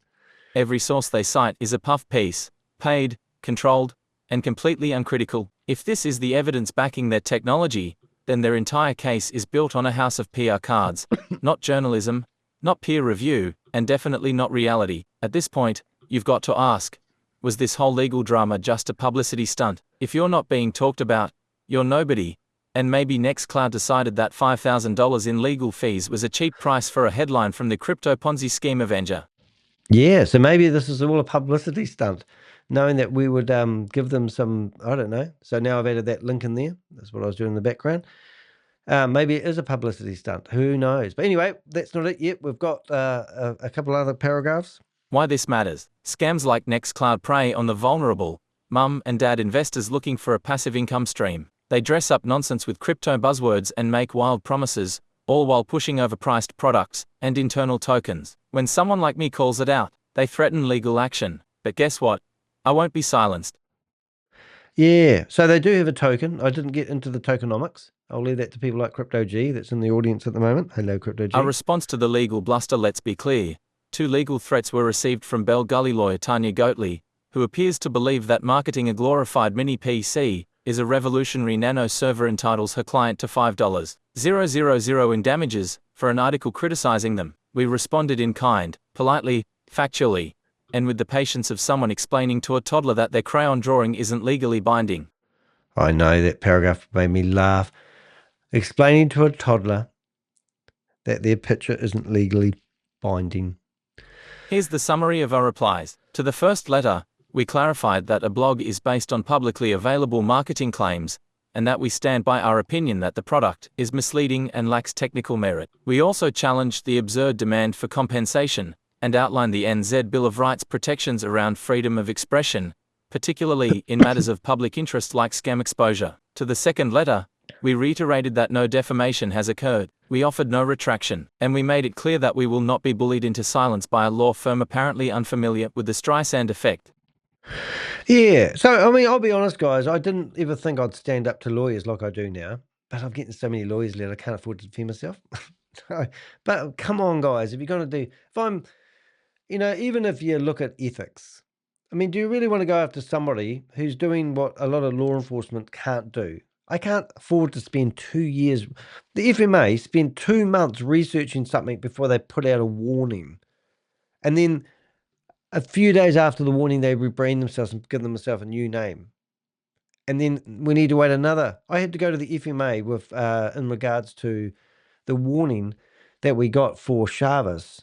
I waited 6 weeks and it got crickets. I went back and said, come on, guys, update the website. They come back to me the other day and told me that they had added a little bit of extra into another warning for protocol yield. Protocol yield is their new scam that's just about fallen over. So they're publishing stuff after the fact. It's so frustrating. So what I'm doing here is I'm creating public awareness. The very least is do your own due diligence, which you won't find anything. If you search NexQloud on the internet, you will find these published paid adverts. Even the lawyer has looked at them as true and genuine, thinking that Forbes have decided to get into understanding about cloud technology, computers, and they've come up with this wing-dang computer that is like a Ferrari that's faster than any other computer in the world and runs at 12% of the power capacity that all the other computers run at. And Forbes posted about it, so it must be true and genuine. And then I'm exposing it by telling you that this is a paid advert. We encourage them, as we now encourage you, to review the claims for yourself. Better yet, download both letters and see how many times they use words like reputational harm, while ignoring the fact that their client is pushing buzzwords like AI, blockchain, and enterprise class mining on what amounts to a black lunchbox. I don't even know what a black lunchbox is, but thanks, ChatGPT. And this is something I'm really proud of. I didn't know what open source intelligence was until somebody, let's just say somebody high up in the food chain, told me about it. And OSINT is brilliant. The power of open source intelligence. And that's what we're using. So it's not like I get out of bed in the morning and I decide that I'm going to, this is a great article. It's on the second page of my website blogs. But there's a few links in here where I show some of the stuff that I use quite regularly, which is quite exciting. So go in there and have a look at that article. However, this is what we're doing. It's open source intelligence. So knock yourself out. There's my blog that I edited. And this was the article that I originally wrote. And to be honest, I did actually only spend about half an hour writing it. But I often say to people, I'd like everything in here with my hand on my heart is accurate. And I just basically asked, I actually wrote that with the help of ChatGPT. It came back, I read it, I listened to it, I absorbed the information in my little wee brain, and I thought, I stand by this. And all I'm doing here is saying who actually owns NexQloud. Now, are they a New Zealand company? Are they based in California? I don't know. They've got themselves in the Apple App Store, which is amazing. But they've got themselves not under NexQloud. They've got themselves up. This is the company. There's the image. Oh, brilliant. So that's the image. Now, this company here was the same one that I found was associated, and I could be wrong, so don't quote me, but this picture that you see, remember I brought up WeWe Global, same picture, And I believe this is where I saw this company. But when you go and look at their app that's in the App Store, this is the company name that's slapped on the terms and conditions, not NexQloud. So why do they have a different name for the app when the NexQloud app is actually for the company behind this? You know what I'm saying? So this is what the app is all about. However, it's on the App Store under this name. And this is what Liquid Pay did as well. And this is also what Step Chain did as well, which is another scam that Rory Canach is promoting at the moment. They set up a website like this, and at the start of this video, I showed you Miranda Limited, and that's another company like this. So I don't know whether this company is true and genuine, and sometimes you want to go and look at their address, and you do research on this, like contact us, and it comes up with no address, no nothing. I can't contact this company. I can't find where their offices are, but somewhere along the line, this company is meant to be associated with this company. Now, is that confusing? And why is it not transparent? So in my blog that I wrote, I asked those questions. It's deception, in my opinion. Who is this company? I don't know. Do you know? So this is what I found after, and the red flags. So this company here has seen the red flags that I've highlighted and not addressed one of them. Not one of them. Instead of helping a friggin' New Zealander, gets a New Zealander law firm to come after me, telling me I have to pay $5,000 because I'm trying to find the answers to the friggin' questions. Now, if I went into your stupid Zoom meeting NexQloud, you would put a disclaimer on the screen, and you would tell me to do my own due diligence. You would tell me to do my own research before I used your services. You would have somebody in there who would be receiving a commission. So you would probably have somebody saying that I have to go back to the person that referred me into your Zoom meeting to sign up, because I can't just go to your website and sign up. I have to go back to somebody who introduced me to the pyramid structure, whatever it is. And I'm not even saying it's a pyramid. I can't say anything really here because I'm being watched by lawyers. But you get my drift. But instead of helping me, you get a lawyer coming along who doesn't know shit about this technology, telling me I need to pay $5,000 because I've harmed the reputation of a company who won't answer my basic questions. I am fuming. Right, final thoughts. Final thoughts. This is why I do what I do. This is why I'm the Crypto Ponzi Scheme Avenger. If your business model can't survive daylight, that's not journalism's fault. That's yours. To those promoting NexQloud, you've been warned. To victims, come forward. You're not alone. To Bell Gully, next time, pick a better hill to die on. Yes, next time, pick a better hill to die on. Now, I thought I had another paragraph in there. I thought I actually had our reply. I don't know if that was in there. Maybe I missed it, got all excited. Conclusion. I'm missing a whole paragraph in there, I think. Where'd it go? Laughable. NanoServer. I am missing a whole paragraph. Well, we might have to come back to that. I'm sure I had a reply. Legal threats. Inclusion of media. Why it matters. I actually think I've missed out a whole paragraph in that blog. I'm going to find that later on. But there was a whole paragraph. I'm sure that I had a whole paragraph of what we replied to. I'm just going to find it. Won't be a second. What have we got? ChatGPT. Because I'm sure I had an additional paragraph, which was really, really good. Oh, actually, I think I've got another way of getting this. 1 second, please, caller. Never do anything live when you're working on this stuff, you know. Where is it? There it is. Where did that go? Our response. Oh, I think we have missed out a paragraph. Why this matters. Our response. So we look, see, we've got it here. No, we do have it. Why can I not see that? Final thoughts. Yes, no, oh, good. That's good. Yeah, so that was the response to their letter, why it matters. That's right. Oh, boy, it's so good to have a backup of everything, isn't it? That's what I do. I've got 40 terabytes on the wall over there, backing up stuff. Well, I think I covered myself pretty good here. Flat Panzer, nice to see you here, mate.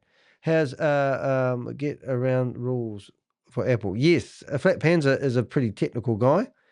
And he agrees with what they are doing, is they're using that company to get around the scrutiny of Apple. And it's disgusting, actually, because there's so much, like in my life, guys, there's so many things. I just call everything a scam because people go, oh, you just call everything a scam. And I go, well, I look at everything as a scam until proven otherwise. I'm sick of unregulated companies who have set themselves up in the state of Wyoming as a genuine company. And then they claim because they've managed to set themselves up in the state of Wyoming, they're a genuine company. Oh, I'm going to go back to there's just recently we've had I actually will go back because there's a company called We Are All Satoshi, okay, WAAS.network, and that was their website address, right? And literally have had their account suspended. So you might think, ooh, wonder what happened. Well, I'll tell you what happened. They actually went out the next day and they started up a new company called FN. I think it's AFN Network. No, what is it? Anyone in the chat room know what it is? ANF? Affiliate. AFT? Oh, I've forgotten what it is. Hold on 1 minute. Let's see if I bring it up in my cache. AF. Excuse my bug. AF affiliate network. What's the anyone got that in the chat room for what's their new website address? Affiliate marketing. Oh, the unique identifier won't be visible anymore. Affiliate. I think it's AFN. I'm sure it was anyway, what I'm getting at is Jarvis AFN. Please make that the right one. Maybe I need to go to his blog. Let's have a look. Homepage. But what I'm getting at is they had that website taken down, and within 2 hours they had set up a new one. ANFA? No, not quite. I'll just have a look and see if I actually managed to put it in the new blog I've done. Is that a word? Liquid Pay. We Are All Satoshi. For marketing. Oh, maybe I didn't put it in here. My channel was removed. Prove it. Yeah, funny. So anyway, so We Are All Satoshi, which was left all their money from the Vault Horizon on the table when Jarvis came along, has now they're fully shut down the company, and he doesn't want any association. Oh, I've got to find that name. So they've just basically fired up another website, rebranded it. But if you go to the state of Wyoming, and we will do that, state of Wyoming, you can see that they have set themselves up a company. And they were struck off for providing fraudulent information and not given a unique identifier. So this is in the state of Wyoming, and they're called affiliate marketing. Wonder if it's it's M. That's it. So I think it is M. So AFM.network. So they just fired up a new domain name. This is what these companies do. Now, they give no explanation to why this was removed. And in their terms and conditions, if you go down the bottom here, they are telling you now that they are not associated with, in here, they tell you they are not associated with We Are All Satoshi. It's absolutely incredible. So they've still got We Are All Satoshi's products on their new website, but now they're telling you that they are not associated with the company any which way or form. And also they're telling you that they've now got amazing products and amazing lawyers who will fight their battles for them. And because everyone now can vote, because it's a DAO, decentralized autonomous organization, meaning they don't have board of directors, the people do the voting, It's just I don't even know that's the right one. But in here they change these all the time, so I can't find it. So the real ironic thing about this company, this affiliate company is registered in the state of Wyoming. We found them. They did this way back in the 2nd of the 28th, so it's February the 28th. We found out they didn't have their T's crossed and their I's dotted, so the administrative activity took place, and I'm not going to download that, but you can do it yourself if you want to, and they got struck off. 3 months later, they come back and registered another company with the state of Wyoming. Now, this is the kicker. This was 5 months later. Was it 5 months later? Yes, 5 months later, they registered exactly the same name. And now this company has been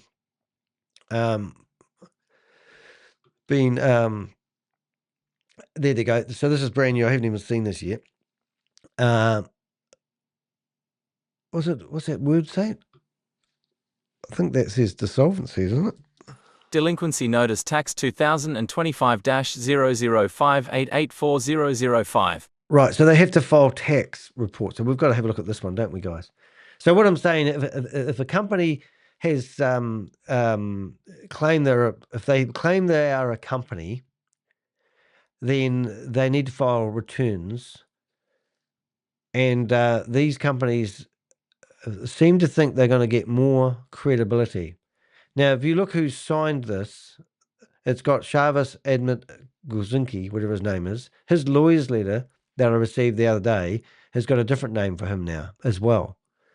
So it's just, I don't know, what I'm getting at is just because they set themselves up as a company, and the person that registered this company is somebody who's registered thousands of companies. It's just all bullshit, guys. Because you've got a company and you don't, it doesn't give you credibility. But they'll set up these stupid companies so it just crosses another T and dots another I. But when you look at this website, this has been taken down, I believe, by governments, and then they fire up a new domain name, and they go through and they start promoting the same products. Liquid Pay, remember, it's been featured on as 9Pay. As soon as 9Pay got exposed, no association with Visa and the like, they went and changed the company 2 weeks afterwards and carried on as a business as normal. And now the government has to start up a new file and start researching 9Pay. And I'm going, they just switched. The same people's on it. Dodo Pay is a stupid extinct bird. That's flopped, that program. That's not working. Capital 3. There's 3 companies that have the same logos. There's 2 companies that have called Capital 3 Deo, and they've just copied other people's names. Protocol Yield is a white label service provided by Zigbee. We found that out. Shavis was claiming his programming team had developed this from scratch. In the video that we dropped the other day, he's talking about how he's got a clone. It's a clone of another service. And we've already undug that and proved that he did not make Protocol Yield. And another company that we reached out to and said, do you realize who you're working with?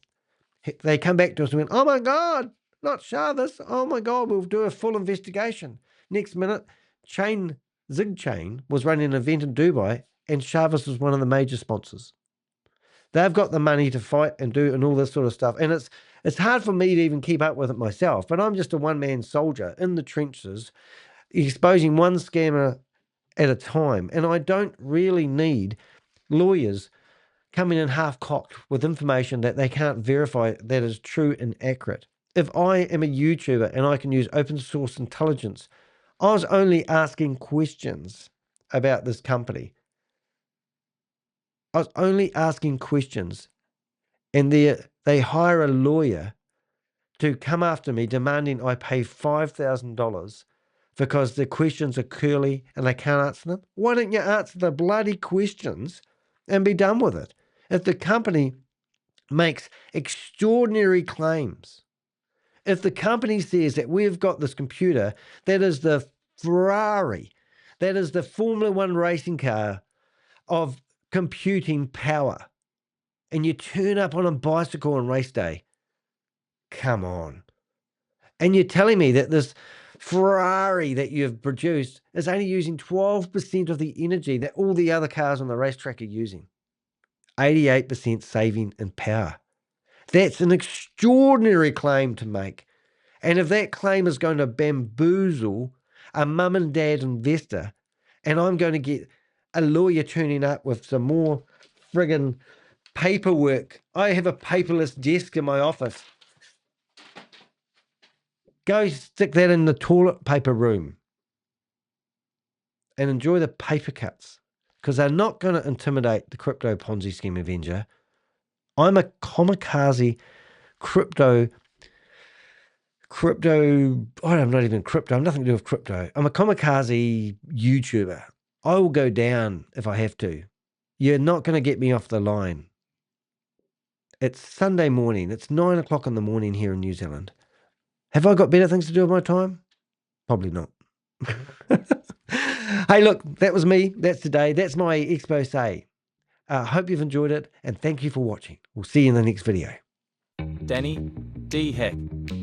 NexQloud's NanoServer nonsense, defended by law firm Bell Gully and partner Tania Goatley. After publishing a factual, well-researched expose on the crypto passive income opportunity NexQloud, I received not one, but two legal threats from a New Zealand-based lawyer, Tania Goatley, working for the high-power law firm Bell Gully, demanding $5,000 in compensation for exposing information about NexQloud.io, which I believe to be a complete scam ripping people off. Let's unpack how desperate this company is to silence critics and expose the lawyer who thought threatening an investigative journalist was a good idea. NexQloud's NanoServer myth. Let's start with the core of their business. NexQloud claims to be the future of decentralized cloud computing. Their secret weapon? Something called a NanoServer, supposedly a low-powered device that provides computing power equivalent to an entire data center. They boast. As at June 2025, NexQloud has deployed over 1,850 NanoServers in more than 10 countries, with an aggregate capacity exceeding 54,820 virtual CPUs and approximately 159 terabytes of RAM. Sounds impressive, right? Except there is no technical evidence, no independent benchmarking, and absolutely no proof that these devices are anything more than virtual private servers or glorified desktop computers being sold at massively inflated prices. Their marketing claims this setup can compete with Oz or Azure, despite zero listed enterprise clients, no service reliability audits, and a complete absence of real-world use cases. This isn't cloud innovation. This is buzzword soup with a side of crypto MLM recruitment, my opinion. Who is using all this supposed hyper-efficient Kubernetes-compliant computer? Where is the yield coming from? Show me a client who is actually using this supposed hyper-efficient computer and paying real money for it. Oh no. I'll wait. What even is a NanoServer? In real-world computing, the term NanoServer has no standard definition. NexQloud has made up a term to describe a low-end, likely repurposed consumer-grade computer. Real mining rigs require specific hardware like ASICs or high-performance GPUs, not underpowered mobile CPUs in overpriced plastic boxes. Calling this enterprise-grade is like putting racing stripes on a bicycle and calling it a Formula One car. Through Tania Goatley, NexQloud made a truly astounding claim to me. Each NanoServer is a purpose-engineered device utilizing mobile CPU architecture to deliver computational throughput equivalent to traditional data center servers while consuming only 12% of the energy. This represents an 88% energy savings, corroborated by NexQloud's patent filings and independent media reports. This is laughably ridiculous. If a single mobile desktop CPU device could deliver computational throughput equivalent to a whole traditional data center while consuming only 12% of the energy, then why aren't Google, Facebook, or Microsoft all using this miraculous technology? This gobbledygook might pull the wool over the eyes of ignorant people who struggled to get through law school, but this is the equivalent of saying cold fusion has been invented or that someone can turn lead into gold like an alchemist. This is not realistically possible. And the fact that NexQloud's lawyers would parrot this absurd claim makes it obvious they don't have the technical competence to see through NexQloud, which I believe to be a complete scam that uses crypto language to mask an obvious Ponzi scheme. Opinion. That's not a real thing. That's marketing fiction. If their NanoServers are really capable of delivering enterprise-grade computing at 88% less power, then why hasn't any independent third party validated it? Distributed delusion, their so-called infrastructure. NexQloud claims their distributed Kubernetes service DKS is fully operational in places like Virginia and Ohio. They also cite supposed public apps running on their infrastructure. But let's ask the obvious. Who is using these Kubernetes clusters? Is there any client actually running computational workloads on these servers in a manner that's profitable? I would hazard a guess that there are no profitable clients using this at all. Just more empty infrastructure claims with zero third-party validation, zero enterprise clients, and zero transparency. Their blockchain mining computers are a joke. Mining of Bitcoin or other mainstream crypto tokens requires GPUs or ASICs, not idle CPUs in home desktops pretending to be part of a cloud network. Or even virtual private servers set up and running in the cloud. Instead, all we have are unverifiable claims, stock images reused from other places, and a company with no credible physical address. Summary of the threat letters. Letter 1, July 17th, claims my blog is defamatory, demands takedown, public apology, and $5,000 in compensation. Letter 2, July 25th, complains I published a YouTube video in response, calls that also defamatory, and reissues the same demands, still with no evidence refuting any claims in the blog. A client seeks compensation in the amount of $5,000. Tania Goatley, Bell Gully, on behalf of NexQloud. If you're claiming to run a decentralized global cloud network, but your first move is to chase down a blogger for $5,000, maybe your business isn't as solid as you say it is. Note to readers, I've invited NexQloud to provide a public statement. As of publication, they have not addressed any of the core issues raised. Enter the legal threats. After I published my original blog warning potential victims, I received a letter from Tania Goatley, a partner at Bell Gully, threatening legal action. We act on behalf of NexQloud Technologies Incorporated. You have published false and defamatory statements. A client seeks compensation in the amount of $5,000. So let me get this straight. Rather than defend their technology or refute any factual claim with evidence, they decided to send a lawyer to bully a journalist into silence. Classic scammer move.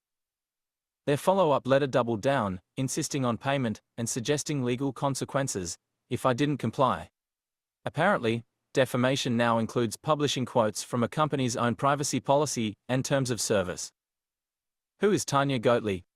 Let's shine some light on the lawyer who thought this was a good look. Tania Goatley is a partner at Bell Gully in Auckland. She specializes in media law, intellectual property, and advertising compliance, yet somehow decided to back a dubious foreign crypto firm with a questionable tech stack and MLM-like behavior. Instead of upholding the values of transparency and public accountability, Ms. Goatley is now on record trying to suppress journalism and protect a company whose claims don't stand up to scrutiny. She is essentially endorsing a claim that this company possesses technology capable of replacing an entire data center using a mobile device, CPU, something that is not remotely feasible in the real world. You can read the threat letters yourself. To ensure full transparency, I've made both letters from Bell Gully available for download. You can read the exact threats I received and see for yourself just how weak the foundation of their complaint really is. Download Letter 1 Original Threat Letter PDF. Download Letter 2 Follow-up Threat PDF. The illusion of independent media. NexQloud's lawyers claim that their outrageous NanoServer performance stats are corroborated by independent media reports. But after reviewing every single article they cited, from Yahoo Finance to Tech Times to Forbes Georgia, here's what I found. Not one was written by an actual investigative journalist, and most are blatantly labeled as paid advertising. Let's take Forbes Georgia, for example. The article NexQloud's legal team references is titled NexQloud Set to Disrupt Cloud Computing, and is literally marked paid placement right at the top. In other words, they bought ad space, not credibility. It never appeared in the printed magazine, and no Forbes journalist was involved. It's PR pretending to be press.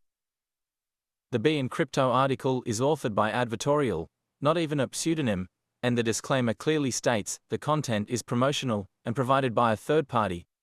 Then there's Tech Times, which reads like it was written by a NexQloud intern with a thesaurus full of buzzwords. Globe Newswire and Simply Wall Street. Pure press distribution and recycled marketing copy. The INKL article doesn't even list an author. That's how little effort went into faking legitimacy. Every source they cite is a puff piece, paid, controlled, and completely uncritical. If this is the evidence backing their technology, then their entire case is built on a house of PR cards, not journalism, not peer review, and definitely not reality. At this point, you've got to ask, was this whole legal drama just a publicity stunt? If you're not being talked about, you're nobody, and maybe NexQloud decided that $5,000 in legal fees was a cheap price for a headline from the Crypto Ponzi Scheme Avenger. Why this matters? Scams like NexQloud prey on the vulnerable, mum and dad investors looking for a passive income stream. They dress up nonsense with crypto buzzwords and make wild promises, all while pushing overpriced products and internal tokens. When someone like me calls it out, they threaten legal action. But guess what? I won't be silenced. Our response to the legal bluster. Let's be clear, 2 legal threats were received from Bell Gully lawyer Tania Goatley, who appears to believe that marketing a glorified mini PC is a revolutionary NanoServer entitles her client to $5,000 in damages for an article criticizing them. We responded in kind, politely, factually, and with the patience of someone explaining to a toddler that their crayon drawing isn't legally binding. Here's the summary of our replies. To the first letter, we clarified that a blog is based on publicly available marketing claims, and that we stand by our opinion that the product is misleading and lacks technical merit. We also challenged the absurd demand for compensation, and outlined the NZ Bill of Rights protections around freedom of expression, particularly in matters of public interest like scam exposure. To the second letter, we reiterated that no defamation has occurred. We offered no retraction. And we made it clear that we will not be bullied into silence by a law firm apparently unfamiliar with the Streisand effect. We encouraged them, as we now encourage you, to review the claims for yourself. Better yet, download both letters and see how many times they use words like reputational harm, while ignoring the fact that their client is pushing buzzwords like AI, blockchain, and enterprise class mining on what amounts to a black lunchbox. Final thoughts. This is why I do what I do. This is why I'm the Crypto Ponzi Scheme Avenger. If your business model can't survive daylight, that's not journalism's fault. That's yours. To those promoting NexQloud, you've been warned. To victims, come forward. You're not alone. To Bell Gully, next time, pick a better hill to die on. About the author. Danny de Hek, also known as the Crypto Ponzi Scheme Avenger, is a New Zealand-based investigative journalist specializing in exposing crypto fraud, Ponzi schemes, and MLM scams. His work has been featured by Bloomberg, The New York Times, The Guardian Australia, ABC News Australia, and other international outlets. Stop losing your future to financial parasites. Subscribe. Exposed. Protect. My work exposing crypto fraud has been featured in Bloomberg Documentary 2025, a 20-minute exposé on Ponzi schemes and crypto card fraud. News.com.au 2025, profiled as one of the leading scam busters in Australasia. Op India, 2025, cited for uncovering Pakistani software houses linked to drug trafficking, visa scams, and global financial fraud. ThePressStuff.co.nz, 2023, successfully defeated $3.85 million gag lawsuit. Court ruled it was a vexatious attempt to silence whistleblowing. The Guardian Australia 2023, National Warning on Crypto MLMs Affecting Aussie Families.